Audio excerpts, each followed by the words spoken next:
Assalamualaikum warahmatullahi wabarakatuh. Perkenalkan, nama saya Roswinda dengan NIM 2304573 dari Prodi Pendidikan Geografi. Di sini saya akan menjelaskan tentang proses pembentukan dan perkembangan tanah.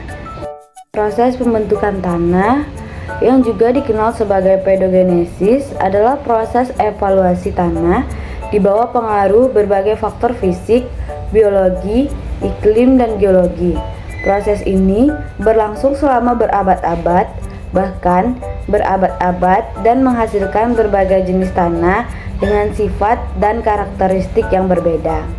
Adapun faktor-faktor yang mempengaruhi pembentukan tanah yaitu bahan induk, iklim, organisme, topografi, dan waktu.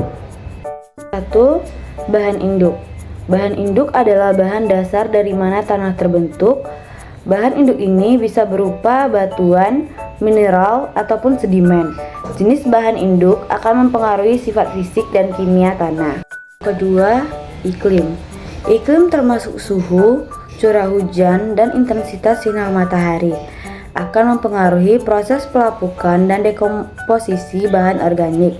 Iklim yang hangat dan basah akan mempercepat proses pembentukan tanah, sedangkan iklim yang dingin dan kering akan memperlambat. Dan yang ketiga yaitu organisme.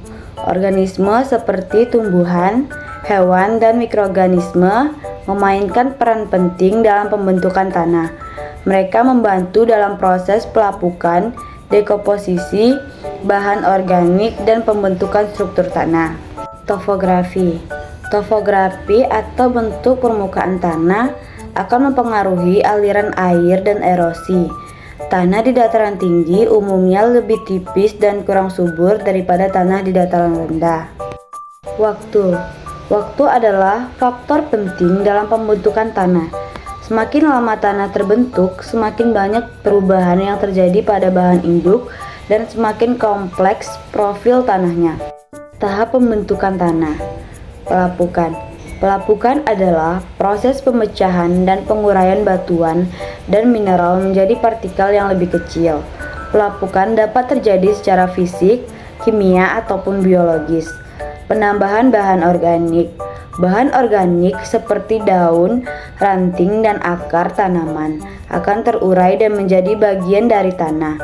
Bahan organik ini meningkatkan kesuburan tanah dan membantu dalam pembentukan struktur tanah. Pencampuran dan penataan ulang. Bahan tanah akan tercampur dan tertata ulang oleh berbagai proses seperti pembajakan, cacing tanah, dan erosi. Pembentukan profil tanah. Profil tanah adalah lapisan-lapisan tanah yang berbeda-beda yang terbentuk selama proses pembentukan tanah. Profil tanah memiliki sifat dan karakteristik yang berbeda dan dapat digunakan untuk mengklasifikasi jenis tanah. Perkembangan tanah. Setelah tanah terbentuk, tanah akan terus berkembang seiring waktu. Perkembangan tanah ini dipengaruhi oleh berbagai faktor seperti penggunaan lahan, pengelolaan tanah, dan perubahan iklim. Penggunaan lahan. Penggunaan lahan yang berkelanjutan akan membantu menjaga kesuburan tanah dan mencegah degradasi tanah. Penggunaan lahan yang tidak berkelanjutan seperti pembukaan hutan dan penggunaan pupuk kimia yang berlebihan dapat merusak tanah. Pengelolaan tanah. Pengelolaan tanah yang baik seperti pengelolaan tanah yang minimum, penggunaan pupuk organik, dan konservasi air membantu menjaga kesehatan tanah. Perubahan iklim. Perubahan iklim dapat mempengaruhi pembentukan dan perkembangan tanah dengan berbagai cara, seperti perubahan suhu, curah hujan, dan intensitas sinar matahari. Perubahan dapat menyebabkan kekeringan, banjir, dan erosi. Kesimpulan yaitu proses pembentukan dan perkembangan tanah adalah proses yang kompleks dan dinamis yang dipengaruhi oleh berbagai faktor. Memahami proses ini penting untuk pengelolaan tanah yang berkelanjutan dan untuk menjaga kesehatan tanah untuk generasi mendatang.